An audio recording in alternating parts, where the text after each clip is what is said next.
قید جو ہے وہ کاٹ رہے تھے. اس وقت نون لیگ کے بہت سے لوگ جو تھے ان پہ مقدمات چل رہے تھے, کچھ جو ہے اسیری کی زندگی گزار رہے تھے. اس وقت پاکستان تحریک انصاف کو سسٹم کی سپورٹ حاصل تھی, آج نون لیگ کو سسٹم کی سپورٹ حاصل ہے. بالکل اپوزیشن جو ہے وہ اسی طرح ہی دھاندلی کی باتیں کر رہی تھی. اس وقت آر ٹی ایس کی باتیں ہوتی تھیں, آج ای ایم ایس کی باتیں ہوتی ہیں, پھر آج فارم 45 کی باتیں ہونے لگ پڑی ہیں. تو اس وقت بھی حکومت بننے کے بعد آئی ایم ایف کے پاس جانا تھا, آلموسٹ ایسے ہی چیلنجز تھے. اس مرتبہ چیلنجز کچھ زیادہ ہیں, لیکن اب بھی آئی ایم ایف کے پاس جانا ہے. لیکن ایک چیز جو ہے وہ میں نے ڈیفرنٹ دیکھی. وہ چیز یہ ڈیفرنٹ دیکھی کہ اس وقت 2018 میں جب حکومت میں پاکستان تحریک انصاف آئی تو وہ ان کے چہروں پہ ایک خوشی ضرور دکھائی دے رہی تھی. آج پاکستان مسلم لیگ نون, ان کے جو اتحادی ہیں, وہ آج اقتدار, باضابطہ اقتدار میں وہ آ گئے ایک مرتبہ پھر, لیکن آج ان کے چہروں پہ وہ خوشی نہیں تھی. آج ان کے چہروں پر نہ جانے کیوں وہ تاثرات, ایون ہم 2018 سے اگر کمپیریزن کر رہے ہیں تو ہم اپریل 2022 سے بھی اگر کمپیریزن کریں تو اپریل 2022 میں جب پی ڈی ایم اقتدار میں آئی تو ان کے چہروں کی جو خوشی تھی, وہ جو جشن منا رہے تھے, وہ جو مسکرا رہے تھے, کہہ لگا رہے تھے, آج ایسا نہیں تھا. اس کی بہت سی ریزنز ہیں. اس میں سے ایک ریزن تو یہ ہے, ظاہر ہے یہ جو مصیبت انہوں نے اپنے گلے ڈالی, اپنی چوائس, یعنی ان کے پاس اب چوائس رہی نہیں تھی. پہلے اپنی چوائس سے آئے, اب یہ ان کی مجبوری بن گئی تھی. اور آگے جو مسائل کے پہاڑ کھڑے ہیں, اور آج جو تقریر کرتے ہوئے میاں شہباز شریف صاحب نے ان کی جانب اشارہ بھی کیا, تو آنے والے دن نہ صرف حکومت کے لیے ایک مشکل ڈیسیژنز کے دن ہوں گے, بلکہ عوام کے لیے بھی انہوں نے انڈیکیشن دے دی ہے کہ یہ مشکل فیصلے کرنے ہوں گے جو انہیں بھگتنے ہوں گے. لیکن ایک چیز اس میں خوش آئند ہے, اس ساری سچویشن میں آج جو کچھ ہوا, ایک خوش آئند چیز بھی ہے کہ یعنی ایک جماعت جو ایوان کو کچھ سمجھتی نہیں تھی, وہ کہتے تھے ریزائن کرو, کوئی مسئلہ نہیں, اگر ہم اقتدار میں نہیں ہیں تو ریزائن کر دو, کسی نے نہیں جانا. اور 2 مرتبہ ایسے کیا انہوں نے, 2014 میں بھی ریزائن کر دیا, 2022 میں بھی ریزائن کر دیا, اور اس کے بعد پھر اپنے فیصلوں پہ یو ٹرن بھی لیا, لیکن اس وقت دیر ہو چکی تھی. لیکن آج ایک چیز خوش آئند یہ ہے کہ پاکستان تحریک انصاف, جو کہ ایوان میں اب سنی اتحاد کونسل ہے, انہیں شکر ہے اس چیز کی ریئلائزیشن ہو گئی کہ سسٹم کے ساتھ چلنا ہے تو بات بننی ہے. یہی 3-4 مین کرتا درتا ہے نا ان کے, بیرسٹر گوہر ہیں, عمر ایوب ہیں, یا وہ جو ان کے 1-2 اور وکلا حضرات ہیں, مروت صاحب ہیں, تو یہ ایوان میں بات کر رہے تھے, شور کر رہے تھے, شور شرابہ کر رہے تھے, تو وہی ملک بھر میں سنا جا رہا تھا نا. تو یہ ریئلائزیشن بہت بڑی ایک چینج ہے کہ سسٹم کے ساتھ چلنا ہے. اس طرح سے معاملات نہیں چلتے کہ جذباتی باتیں کر دیں, ریزائن کر دیں, اسمبلیاں توڑ دیں. عدیل, بالکل مسلم نون کے پاس اب کیا دیکھ رہے ہیں, گڈ گورننس کے لیے انفراسٹرکچر کیا ہے عدیل؟ دیکھیں, پہلی بات تو یہ ہے, میں پہلے ایک بات کمپلیٹ کر لوں. یہی ایوان ہے, اسی نہیں چلنا ہے, اسی سسٹم نہیں چلنا ہے, انہی لوگوں نہیں چلنا ہے. کبھی یہ ہوں گے اپوزیشن میں, جس طرح کہ پہلے میں نے منظر بیان کیا, کبھی یہ ٹریجری بینچز پہ ہوں گے, کبھی اپوزیشن بینچز پہ ہوں گے. کل کو یہی سنی اتحاد کونسل کیا واپس یہ آتے ہیں, اگر پاکستان تحریک انصاف میں ہی ظاہر ہے انہوں نے کل کو ہو سکتا ہے یہ ان کی حکومت ہو, ان کو اپنے طرز عمل تبدیل کرنے پڑیں گے. لیکن وقت بتا رہا ہے کہ انہوں نے سیکھا ہے. اچھا, اس میں الٹیمیٹلی بینیفیشری جو ہے نا وہ عوام ہے. یعنی آج اگر اپوزیشن نے ٹف ٹائم دیا ہے, آگے بھی یہ ایک تگڑا چیک رکھیں گے حکومت کے اوپر, تو حکومت کو جیسے تیسے کر کے پرفارم کرنا پڑے گا. عوام کے یہ کمپٹیشن میں عدیل صاحب, پارلیمان میں آج کیا ہوا جس کی بینیفیشری عوام ہے؟ خدا کا واسطہ کریں, کون سی چیز پارلیمان میں ہوئی جس کی بینیفیشری عوام ہے؟ جب آپ میری بات سنیں نا,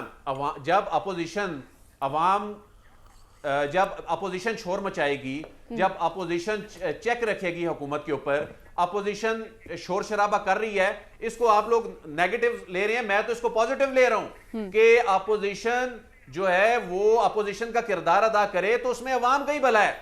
یہ ناراض ہو کے بولیں جی ہم نے ایوانوں میں نہیں بیٹھنا, یہ آپ کی محبوب جماعت جو ہے سعد رسول صاحب, یہ ریزائن کر کے کہتے ہیں جی ہم نے سڑکوں پہ جانا ہے, اس میں عوام کا نقصان ہو گیا بھائی.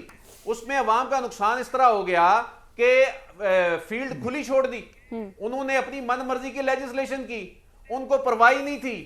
تو اب ان کو پرفارم کرنا پڑے گا. آپ یہ چاہتے ہیں کہ جادو کی چھڑی لہرائی جائے پہلے اجلاس میں, نہیں تو یہ کم از کم تیسرے اجلاس میں ایسا کچھ ہو جاتا کہ عوام کی قسمت بدل جاتی. عوام کی قسمت بدلنی ہے ان فیصلوں سے جو ہم نے گزشتہ روز بات کی. عوام کی قسمت جو بدلے گی, بالکل بڑے بڑے فیصلوں سے بدلے گی. عدیل بالکل آپ کا کامنٹ آ چکا ہے. میرین مجھے ایک جملہ کہنے دیجئے حسن کے پاس جانے سے پہلے.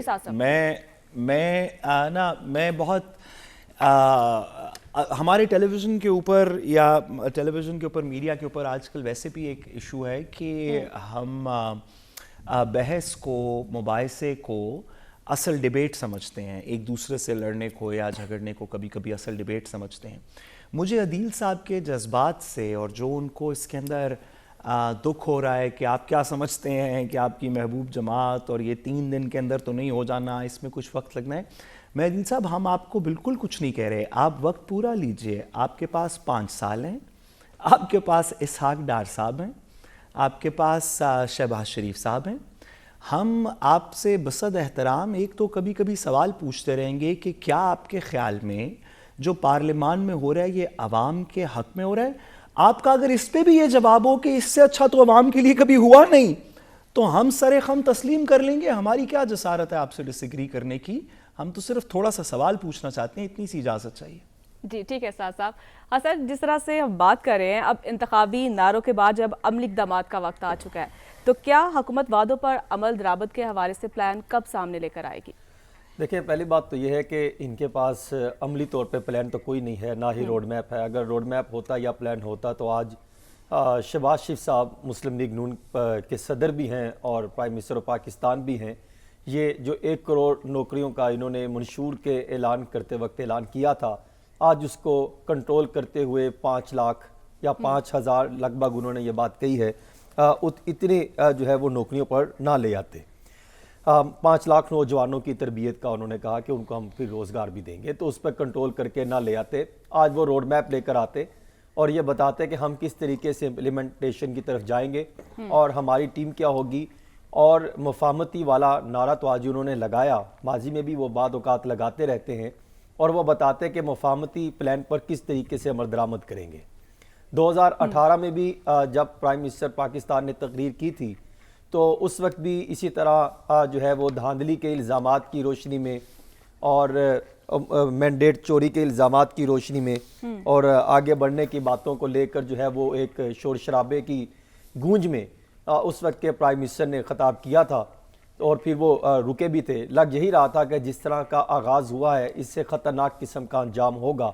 لیکن مجھے لگتا ہے کہ جس طریقے سے آج شہباز شریف نے اپنی پہلی تقریر کر کے آغاز کیا ہے, مجھے لگتا ہے کہ اگر یہ انہی کاموں میں الجھے رہے اور احتساب کی باتوں پر, جو کہ ابھی نواز شریف صاحب خاموش ہیں, لیکن مجھے لگتا ہے آئندہ آنے والے دنوں میں ان کی خاموشی ٹوٹ سکتی ہے, اور اگر اس طرف وہ موو کر گئے تو پھر ان کا بھی انجام خطرناک ہی ہوگا.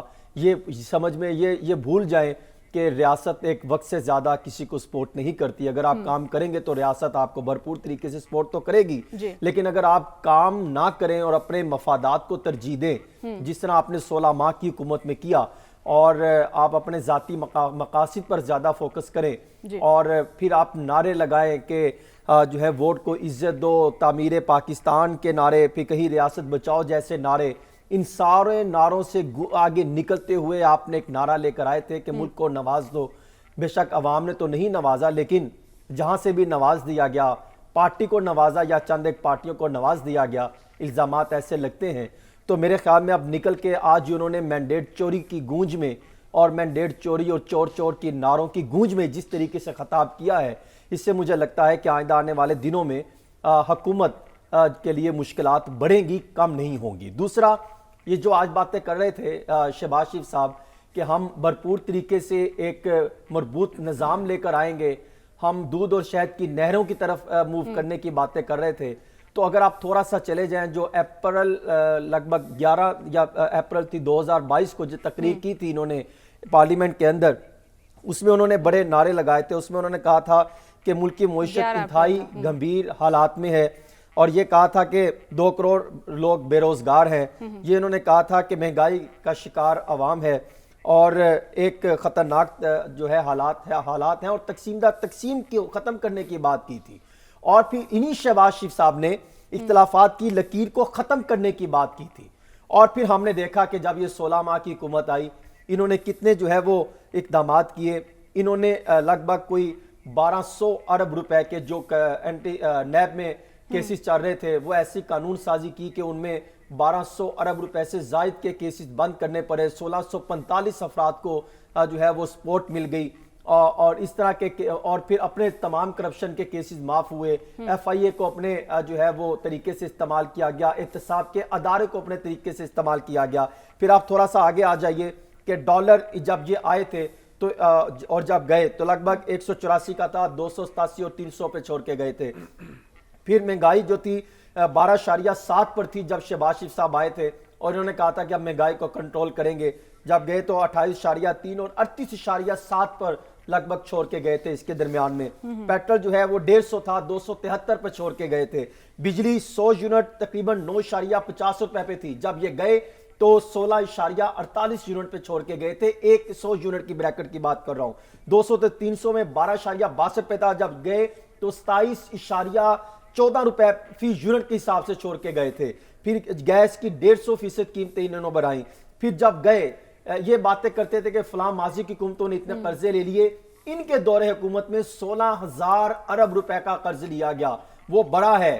تو اس طرح اگر آپ دیکھیں تو مارچ 2022 میں 43,000 ارب روپے کا مقروض تھا, یعنی قرض تھا جو پاکستان نے دینا تھا. اور 16 ماہ بعد 58,962 ارب روپے کا ہو گیا, لگ بھگ 16,000 ارب روپے ان کے دور میں بڑھا. پھر آپ دیکھیں سب سے زیادہ ٹیکسز انہوں نے لگائے, عوام کا خون انہوں نے نچوڑا. عالمی بینک کی رپورٹ ہے جس میں وہ بتاتے ہیں کہ 1.25 کروڑ افراد بے روزگار یعنی غربت کی لکیر سے نیچے چلے گئے. اور پھر انہی کے فیصلوں سے 1 کروڑ سے زائد عوام جو ہے وہ بے روزگار ہوئی اور لگ بھگ 75% جو ہے وہ کارخانے بند ہوئے, فیکٹریاں بند ہوئی. فیصل آباد ہو, لاہور ہو, کراچی ہو, اسلام آباد ہو, بے شمار افراد کو انہوں نے جو ہے وہ سڑکوں پہ لا کے کھڑا کر دیا. ان سے چھت چھین لی گئی, ان سے روٹی ان کو ایک وقت کی کھانی ایک محاذ بن کے رہ گئی. تو آج یہ کس سچویشن میں نعرہ لگا رہے ہیں. اور پھر ایک اور چیز میں رکھنا چاہوں گا سامنے, یہ باتیں کر رہے تھے کہ ہم ایک مضبوط قسم کا پلان لے کے, کون سا پلان نواز شریف صاحب سے پوچھنا چاہ رہا ہوں. منشور میں آپ نے باتیں جو چاندے کی تھی, میں صرف یاد دہانے کے لیے وہ چند پوائنٹ رکھنا چاہ رہا ہوں. انہوں نے کہا کہ ہم مہنگائی 1 سال میں 10% جبکہ 5 سالوں میں 4 سے 6% تک لانے کا دعویٰ کیا گیا تھا. آج وہ اس کی طرف نشاندہی نہیں کر رہے. آج یہی پوری کیمپین, پوری کیبنٹ جو بنے گی, پوری وفاق میں سارے افراد مل کر یہ باتیں کر رہے ہیں کہ ہم جو ہیں کس کی طرف, ہمیں آئندہ آنے والے چند ماہ چند سال انتہائی خطرناک ہیں, اس کا ڈٹ کر مقابلہ کرنا ہے. تو آپ یہ بھی بہت بڑا چیلنج ہوگا. منشور میں دعوے کر رہے تھے وہ کہاں پہ کھڑے ہیں. پھر آپ یہ کہہ رہے تھے کہ ہم 5 سالوں میں 1 کروڑ نوکریاں دیں گے, اس کی آپ باتیں کہاں پر گئی. پھر آپ آئین کے آرٹیکل 62-63 کے اثر شکل میں بحالی اور اس کو ختم کرنے کی باتیں کر رہے تھے, نیب کو ختم کرنے کی باتیں کر رہے تھے. آج تو شہباز شریف کو چاہیے تھا وہ آتے بتاتے کہ آج نیب کو ہم ختم کر رہے ہیں, کل ہم اس کی قانون سازی کریں گے, فلاں اقدامات کریں گے, کمیٹی تشکیل دیتے. کہاں گئی؟ کہیں پر انہوں نے کچھ نہیں کیا. دیکھیں یہ ایک سادہ پیج ہے, عوام کو یہ نہیں دکھاتے کہ جو بیک سائٹ پہ کیا ہے, عوام کو سادہ پیج دکھانے کی شوقین ہے. اور یہاں پہ جو لکھا ہے وہ صرف اپنی مفادات کی لسٹ ہے کہ ہم نے کون کون سے کس کس کو نوازنا ہے, کس کس کے کاروبار میں اضافہ ہونا ہے, اشرافیہ کو کس طریقے سے نوازنا ہے, ٹیکسز میں کہاں پہ برمال لگنی ہے, آئندہ آنے والے بجٹ میں ہم کس طریقے سے اپنے آپ کو نوازیں گے یا جو اس سائٹ پر افراد ہیں ان کو نوازیں گے. اس لیے تو یہ یوں بات کرتے ہیں کہ چاروں انہوں نے اپنے آپ کو نوازنا ہے, عوام کو انہوں نے کچھ نہیں دینا. یہ حالات پاکستان کے ہیں. یہ مفاہمتی پالیسی کی بات کر رہے تھے, تقسیم کی لائنیں ختم کرنے کی بات کر رہے تھے. تو آج شہباز شریف صاحب کو چاہیے تھا کہ یہ آج مفاہمتی والی تقریر کرتے. ان کے تقریر میں وہ غصہ تھا, وہ احتساب والا غصہ تھا. ان کی تقریر سے یہ اندازہ لگ رہا تھا کہ یہ آئندہ آنے والے دنوں میں وہ حساب لیں گے جو ان پر اپوزیشن کے دوران ان پر الزامات لگتے رہے. اگر آپ نے اسی سچویشن میں چلنا ہے تو کون سے احتساب کی بات ہوگی, کون سے عوام کو ریلیف دینے کی باتیں ہوگی, کس طریقے سے معاملات کو لے کے چلیں گے. آپ کے گھر کی لڑائیاں آپ عوام میں لا کے کھڑا کر دیتے ہیں, عوام سے جو ہے اس کا بدلہ لیتے ہیں. پھر یہ تو حسن صاحب بالکل جس طرح سے آپ مفاہمت کی بات کر رہے ہیں.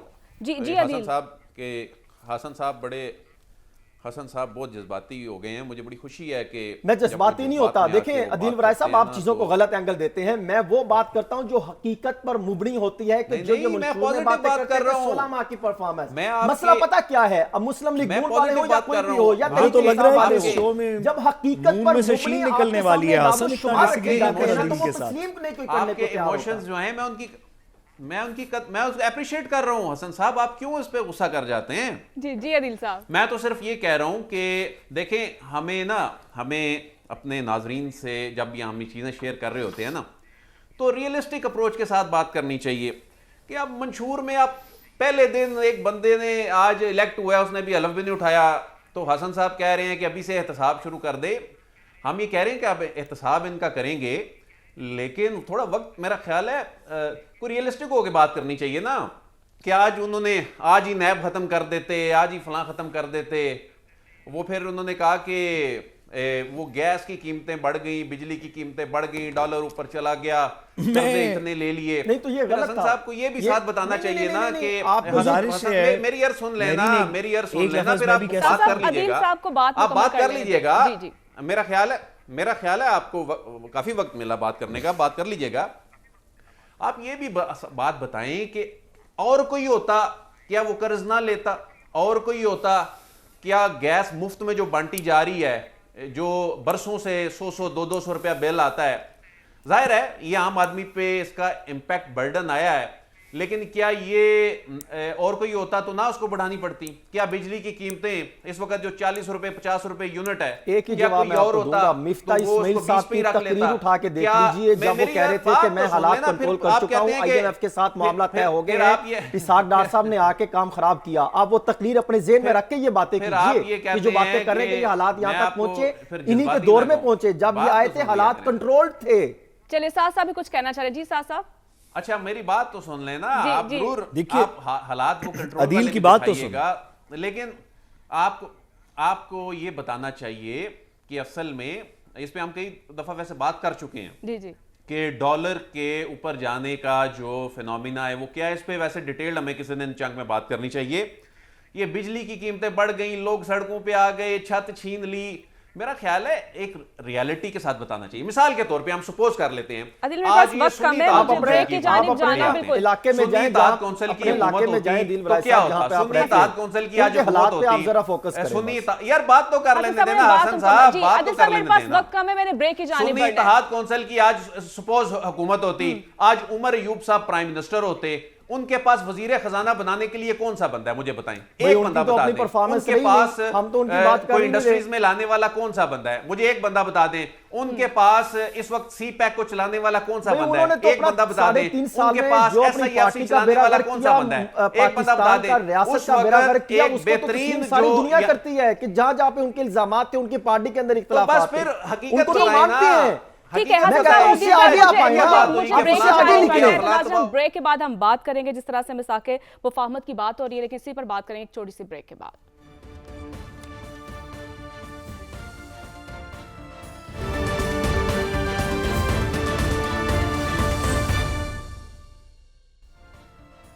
ویلکم بیک ناظرین. اور صاحب آپ کی طرف آؤں گی. جس طرح سے بریک سے پہلے ہم پرفارمنس پر بات کر رہے تھے تو اسی طرح سے بلاول صاحب بھی جو ہیں مساق مفاہمت پر بات کر رہے ہیں, اور آج شہباز شریف صاحب نے بھی اپنے خطاب میں مساق مفاہمت کی پیشکش کی ہے. کیا وہ اس سنجیدہ کوشش میں کامیاب ہوں گے؟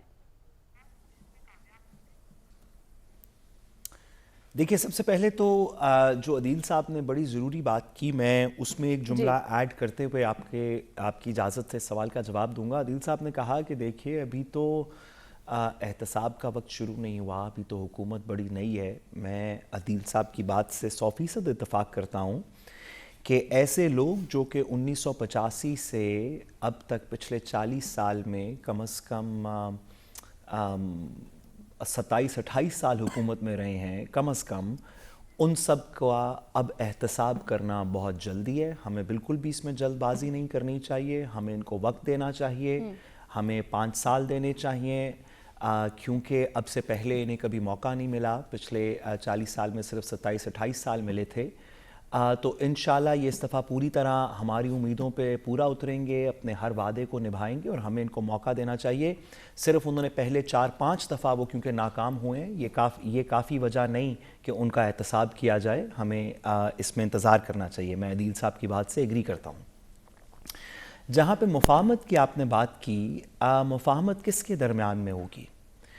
ایک طرف ایک پولیٹیکل سائٹ کو تو آپ بات کرنے کے روادار نہیں ہیں، کبھی ٹیررسٹس کہہ رہے ہیں، کبھی کچھ اور کہہ رہے ہیں، ان سے تو آپ بات کرنے کے روادار نہیں ہیں. اگر آپ کا سوال یہ ہے کہ شہباز شریف صاحب مفاہمت یا میثاق معیشت یا میثاق مفاہمت کرنا چاہتے ہیں پی ڈی ایم کے تمام لوگوں کے درمیان، تو ضرور کرنی چاہیے.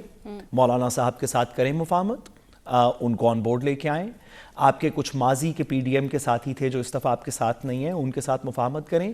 زیادہ دور کیا جانا، شہباز شریف صاحب مریم صاحبہ کے ساتھ تھوڑی سی مفاہمت کریں، حمزہ صاحب کے ساتھ مفاہمت کروائیں. جو مفاہمت جہاں پہ ہونی چاہیے وہ ضرور کریں.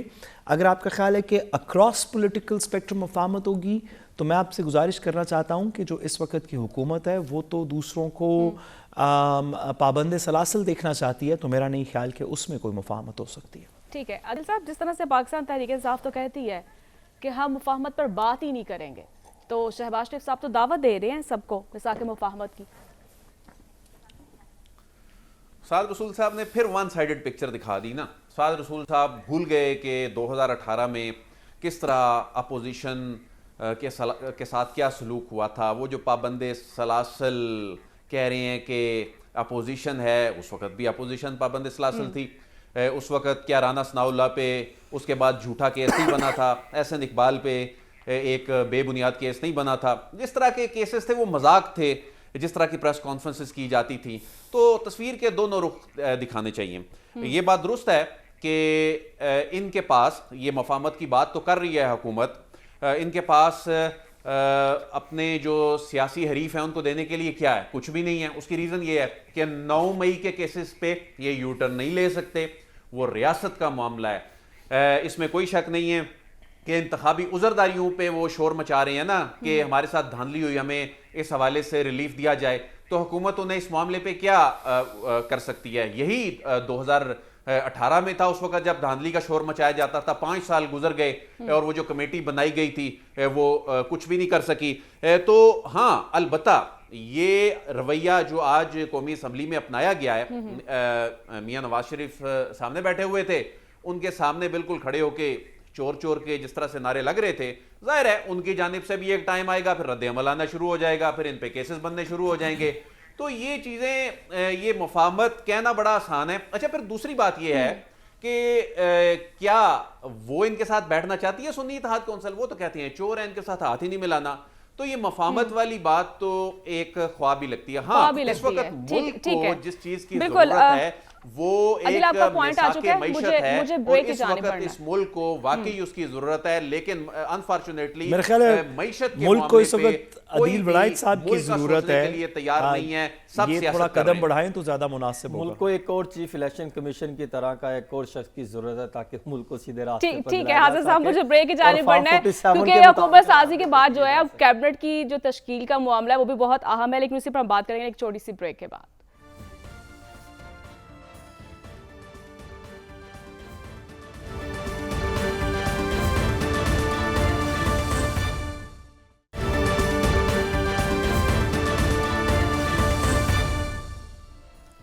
Welcome back. ناظرین صاحب آپ کی طرف آؤں گی. اب جو ہے کیبنٹ کی تشکیل کا جو ہے وقت آ چکا ہے. کیا صورتحال دیکھ رہے ہیں؟ کہاں پہ کیا کھچڑی پکڑ رہی ہے؟ کیا کس کو کیا ملنے جا رہا ہے؟ دیکھیں وفاقی کیبنٹ میں سب سے اہم جو وزارتیں ہیں وہ خزانہ ہے، وزارت خارجہ ہے، پھر اس کے ساتھ داخلہ ہے.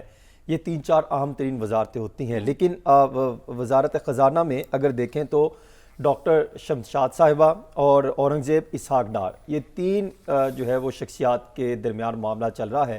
اور میری اطلاع یہ ہے کہ ان تینوں میں جو اورنگزیب صاحب ہیں وہ کافی مضبوط امیدوار ہیں. وہ ایک بینک ہیں، ان کے صدر بھی ہیں اور جسٹس رمدے صاحب کے داماد بھی ہیں. میرا خیال ہے کہ یہ اسٹرانگ پوزیشن میں اس ٹائم پہلے نمبر پر جو ہیں وہ سٹینڈ کر رہے ہیں، کیونکہ اسحاق ڈار صاحب کو لانے کے لیے نواز شریف صاحب بہت کوشش کر رہے ہیں، لیکن آئی ایم ایف کی کچھ شرائط بھی ہیں، کچھ معاملات بھی ہیں. اور پھر اب یہ بھی نہیں چلنا چاہتے کہ کوئی داد و شمار کا گورکھ دھندا چلایا جائے تو اس سے حالات خراب ہو سکتے ہیں۔ دوسرا پھر نواز شریف صاحب چاہتے ہیں اگر وہاں نہ ہو تو اسحاق ڈار صاحب کو وزیر خارجہ لگا دیا جائے۔ اب وزیر خارجہ کے حوالے سے بھی کافی معاملات چل رہے ہیں کیونکہ یہ ان کا بہت اعتماد والا بندہ ہوگا نواز شریف صاحب کا، پھر ماضی کی طرح یہ نہیں نہ ہوگا کہ جیسا گیلانی صاحب کے دور میں یا کسی اور کے دور میں جو بھی تھے، شامود قریشی پہ الزام تھا کہ وہ چاہ رہے تھے کہ فلاں ہٹانے کے بعد ان کو پرائم منسٹر لیا جائے، یا اس طرح کا، یا بلاول صاحب کی جو باتیں کر رہے تھے نون لیگ والے، آپ تو پھر آ کے ان کے ساتھ بیٹھ گئے، تو اس طرح کے معاملات جو ہے وہ نہیں ہو سکے گا۔ میرا خیال ہے کہ اسحاق ڈار صاحب اگر وہاں نہ ہوئے تو یہاں پر ان کو ابلائج کر دیا جائے گا۔ آگے مصدق ملک صاحب کو انرجی یا کامرس، عطا اللہ طارق صاحب کو اطلاعات، خواجہ آصف صاحب اور احسن اقبال کے درمیان چل رہا ہے کہ داخلہ کی کون دیتے ہیں، لیکن رانا ثناء اللہ صاحب بھی چاہتے ہیں کہ داخلہ میں آئے۔ علیم خان صاحب کو پروگرام کا جو وقت ہے وہ بھی ختم ہو چکا ہے، بالکل اسی پر ہم بات کریں گے اگلے ہفتے۔ تو ناظرین کے ساتھ مجھے اجازت دیجیے، اللہ نگہبان۔